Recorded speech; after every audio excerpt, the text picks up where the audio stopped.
Joe Biden, I don't know what he is. I don't know if he's drunk half the time. I don't know if he's I don't know who he is. He's one of the worst vice presidents, if not the worst vice president we've ever had. I don't know if I had forgotten this, but I read a story the other day that said that Biden doesn't drink. That to me seems like, you tell me that the moon is located in West Virginia, and I would be less surprised. Yeah, I would say that ding is that. You know, the village is not him. No, it is him. It is absolutely him. No, it is. Tell me this isn't him. It's not him. It's him. Friendliest hometown. It is him. Yeah, look at the video. You really believe that, don't you? Oh, I do, yeah. They would have come out at this point. No, they wouldn't have. It's Biden. That's it. Look, that doesn't mean... Look, because he idiotically sings the Villages theme doesn't necessarily disqualify him from being vice president. Nor does it mean he was necessarily drunk. He just sounds it. I'm guessing at the drunk part, but that's him singing the Villages. Yes, yes, it is. It is. You could see it in the video. And then this is him welcoming Dr. Pepper. And thank you, Dr. Pepper. I mean, what do you need? I love that guy. Again, can we reinstate our recommendation that Mitt Romney, if I think he also chooses Joe Biden to run with him. Yes. We need Joe Biden in the news. I can't lose him as a source of comedy. Did you hear Joe Biden? Now, we're getting way off the track here, but did you hear Joe Biden this weekend?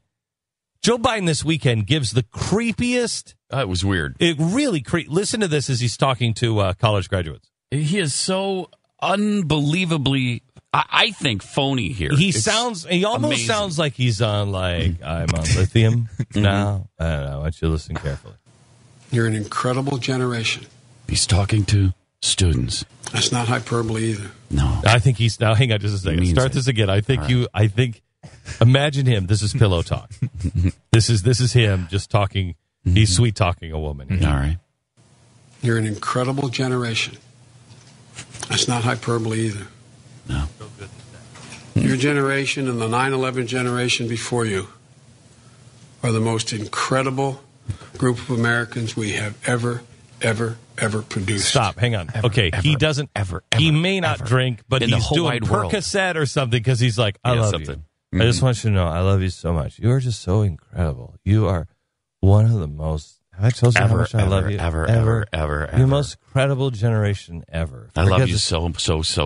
Forget about the Civil War. Forget about World War II.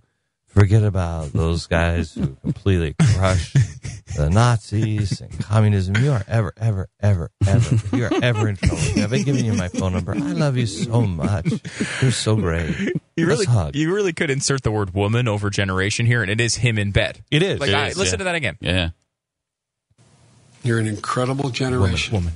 Incredible. That's not hyperbole either. It's not hyperbole either. You're the hottest thing I've ever seen. The best in the room. And I love he gets ever had. Ever. And he gets to that point where he can't really commit that she's the best ever because the last girl was really good too. So he's like, you and that girl before you guys are the best two ever. Like he can't even commit to complimenting the actual audience he's with. Play the rest because it doesn't get any better. You're an incredible generation. That's not hyperbole either. I'm on serious medication. Your generation and the 9/11 generation before you. You guys before that. Are the most incredible she was hot group too. of Americans we have ever produced. Ever. You volunteer more than my vaulted generation of the 60s. Mm-hmm. My vaulted. 2.8 million of you since 9/11 have volunteered to serve in the United States military. He's drunk. Is he about to get his wisdom teeth out? Is that what's happening? He's like in the chair. He's in the dentist chair. He's like, and I have serious. He's counting back from 100 right now. He's at 98. I'm gonna fall asleep here in a second because I got to take out my teeth. But whoa! But man, you guys are the greatest I've ever. 0.2 million. And he just keeps saying ever.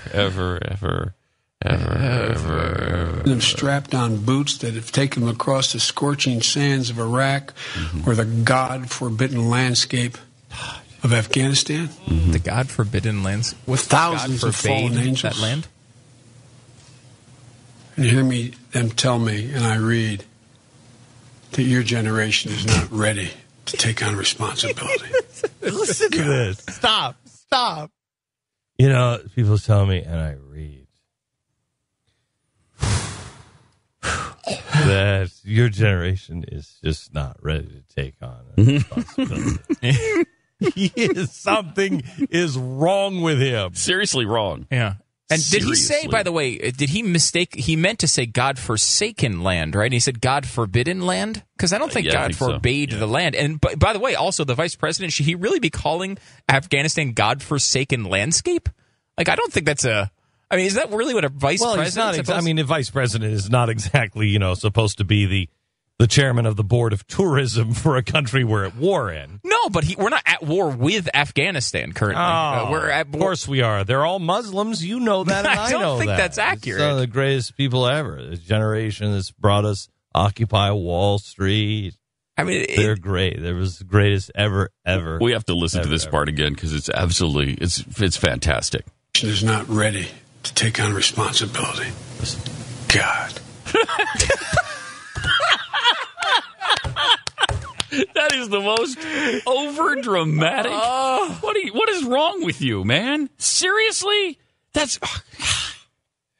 I can't believe what you're saying.